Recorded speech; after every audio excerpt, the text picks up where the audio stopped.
പ്രിയപ്പെട്ട രണ്ടാം semester BCom BBA വിദ്യാർത്ഥികളെ, നമ്മുടെ പരീക്ഷയ്ക്ക് സാധ്യമായ പ്രധാനപ്പെട്ട ചോദ്യങ്ങളെ വിലയിരുത്തുകയാണ് ഈ വീഡിയോയിൽ. നമ്മുടെ പരീക്ഷയിൽ സാധാരണയായി ഒബ്ജക്റ്റീവ് ടൈപ്പ് ക്വസ്റ്റ്യനുകൾ കൂടുതലായി ചോദിക്കുന്നത് കാണാം. ഏകവചനം, ബഹുവചനം, ക്രമത്തിലാക്കുക, തർജ്ജമ ചെയ്യുക തുടങ്ങിയ ചോദ്യങ്ങൾ ധാരാളം വന്നുകൊണ്ടിരുന്നു കഴിഞ്ഞ വർഷങ്ങളിൽ. അത്തരം ചോദ്യങ്ങൾ അടുത്ത പരീക്ഷയിലും ഉണ്ടാകുമെന്ന് തന്നെ നമുക്ക് പ്രതീക്ഷിക്കണം. പിന്നെ പാരഗ്രാഫ് ചോദ്യങ്ങളിൽ അൽ ഖുർആൻ വൽ ഹദീസ് ഇതിൻ്റെ നിർവചനം ചോദിക്കും.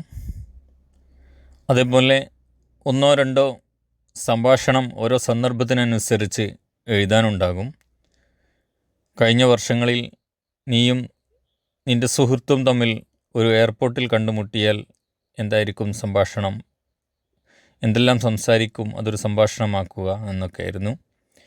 അതേപോലെ ഒരു ലെറ്റർ എഴുതാൻ ഈ പരീക്ഷയ്ക്ക് വളരെയധികം സാധ്യതയുണ്ട്. അതുകൂടാതെ ബയാനാത്ത് ഷഖ്സിയ, ബയോഡാറ്റ എഴുതാനും ഈ പരീക്ഷയിൽ സാധ്യതയുണ്ട്. ലെറ്റർ റൈറ്റിംഗ്, ബയോഡാറ്റ ഇത് രണ്ടും മുൻ വർഷങ്ങളിൽ ചോദിച്ചതാണ്. ഈ വർഷം അതിലെന്തെങ്കിലും ഒന്ന് തീർച്ചയായിട്ടും പ്രതീക്ഷിക്കുകയാണ്. പിന്നീട് ചില കവിതകളുടെ ഓതേഴ്സ് ആരാണ് എന്ന് 2-3 കവിതകൾ നമ്മളുടെ പുസ്തകത്തിലുണ്ട്. അതിൻ്റെ റൈറ്റർ ആരാണ് എന്ന്, കവി ആരാണെന്ന് ചോദ്യം വരാറുണ്ട്. അർലുൽ ഹിക്മത്തി വൽ അസാത്തീർ ഈ പാഠത്തിൽ നിന്ന് എസ്സേയും പാരഗ്രാഫും മുൻ വർഷങ്ങളിൽ ചോദിച്ചിട്ടുണ്ട്.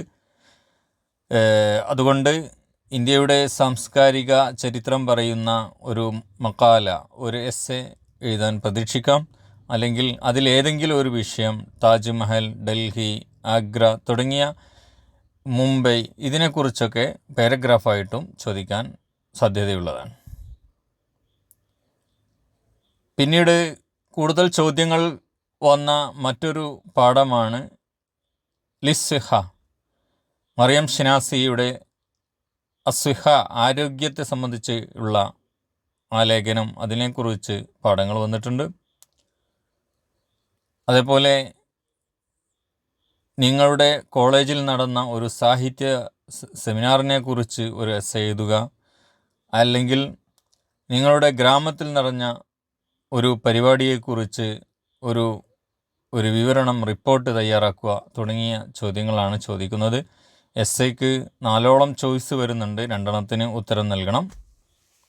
പിന്നെ Delhi Jama Masjid, Qutub Minar, gateway of India തുടങ്ങിയ വസ്തുക്കൾ ആരാണ് നിർമ്മിച്ചത് എന്ന ചോദ്യങ്ങൾ മാറി മാറി വന്നിട്ടുണ്ട്. സ്വന്തം അധ്വാനിച്ച് ജീവിതം നയിച്ച പ്രവാചകൻ ആര്?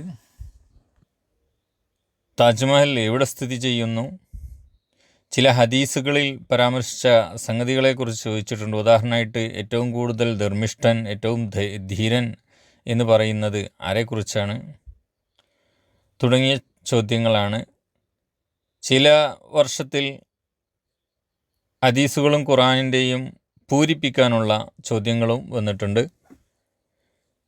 ഇത്രയും കാര്യങ്ങളാണ് ഇനി നടക്കാൻ പോകുന്ന പരീക്ഷയെക്കുറിച്ച് പ്രാധാന്യത്തോടെ ഓർമ്മപ്പെടുത്താനുള്ളത്. പഴയ ചോദ്യങ്ങളുടെയും അതേപോലെ എല്ലാ പാഠത്തിലെയും എസ്സേകളെയൊക്കെ ആസ്പദമാക്കിയുള്ള നോട്ടുകളും ഡിസ്ക്രിപ്ഷൻ ബോക്സിൽ ലഭിക്കുന്ന ലിങ്കിലൂടെ ലഭിക്കുന്നതാണ്. Thank you for watching.